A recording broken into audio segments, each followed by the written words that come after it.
Okay, so imagine this. A world where music isn't just something you hear, but something you see, taste, and feel. That's the world the history of sound invites us into, and it's absolutely mesmerizing. That already sounds like such a unique premise. I mean, how often do we get a story that redefines something as universal as music? What's the heart of the film? At its core, it's a love story, but it's also a story about art, memory, and the way music connects us to each other and to the past. It follows Lionel, played by Paul Mescal, who has this extraordinary gift. He can literally see music. His father calls it a gift from God, and it shapes Lionel's entire life. He grows up on a small farm in Kentucky, but his talent earns him a scholarship to the New England Conservatory in Boston. That's where he meets David, played by Josh O'Connor, and their connection changes everything. Oh, I love that setup. So, Lionel's gift isn't just a metaphor, it's something he actually experiences. How does the film show that? The cinematography is a huge part of it. Alexander Dinan, the cinematographer, creates these stunning visuals that feel almost otherworldly. You see these lush forests, open fields, and tranquil lakes that seem to pulse with the music Lionel experiences. It's like the world around him is alive with sound, and you can almost feel it yourself. But it's not just about the visuals. Paul Mescal's performance adds so much depth. He has this quiet intensity, like he's carrying the weight of his gift and his emotions all at once. That sounds so immersive. And then there's David. What's his dynamic with Lionel like? David is such an interesting contrast to Lionel. He's passionate about music too, but he's more outgoing, more of a risk taker. There's this scene early on where Lionel first sees David playing a soulful ballad on the piano at a bar. It's a song Lionel recognizes because his father used to sing it. And that moment sparks this instant connection between them. You can feel the chemistry right away. It's electric. That's such a beautiful way to bring them together. So they become lovers, right? How does their relationship evolve? It's a beautifully layered relationship. They're deeply connected through their shared love of music. But there's also this underlying tension because of the time period they're living in. After David is conscripted to fight in World War I, they're separated for a while. That distance only makes Lionel's feelings for him grow stronger. And when David returns, they embark on this incredible journey together, traveling through remote parts of America to collect folk songs. Oh, I read about that. They were recording these songs on wax cylinders, weren't they? That must have been such an intimate and meaningful project. It really was. Those scenes are some of the most joyful in the film. You see them camping out under the stars, visiting small communities, and capturing these deeply felt, handed-down songs. It's like they're preserving a piece of history, a piece of the soul of America. And you can tell it's the happiest Lionel has ever been. But, of course, life isn't always that simple. Things get more complicated after their song-collecting adventure. I can imagine.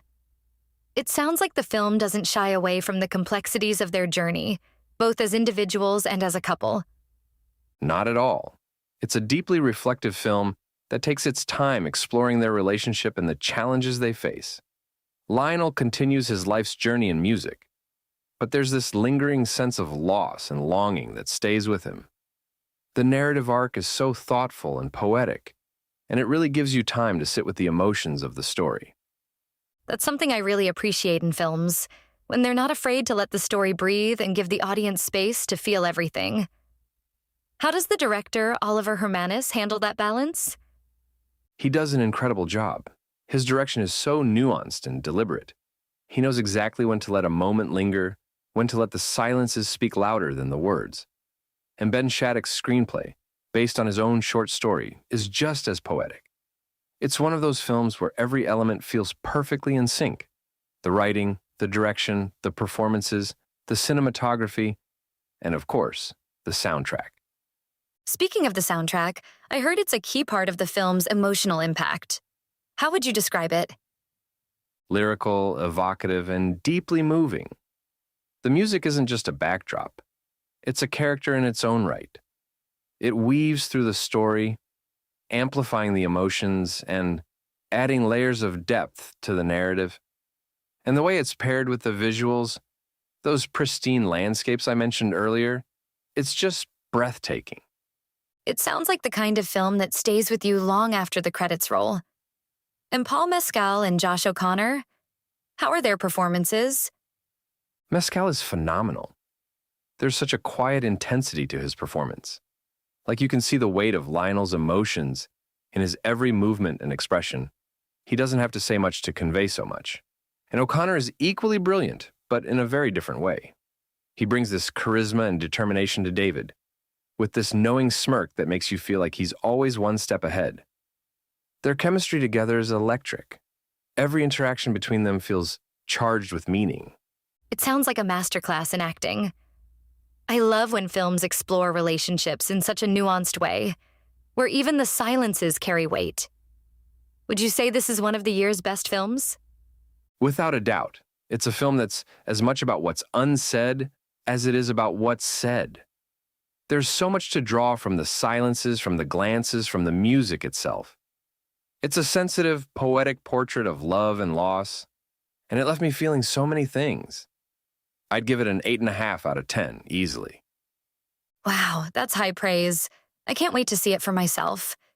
It sounds like The History of Sound is not just a film, it's an experience. It really is. It's one of those rare films that feels like a gift, something you want to revisit and savor. I think you're going to love it. I'm giving it a score of 8.5 out of 10. I have no doubt. Thanks for sharing your thoughts on it. This has definitely moved to the top of my must-watch list. You've been listening to Movies First. Available at Apple Podcasts, Spotify, iHeartRadio, or your favourite podcast player. You can also stream on demand at Bytes.com. This has been another quality podcast production from Bytes.com.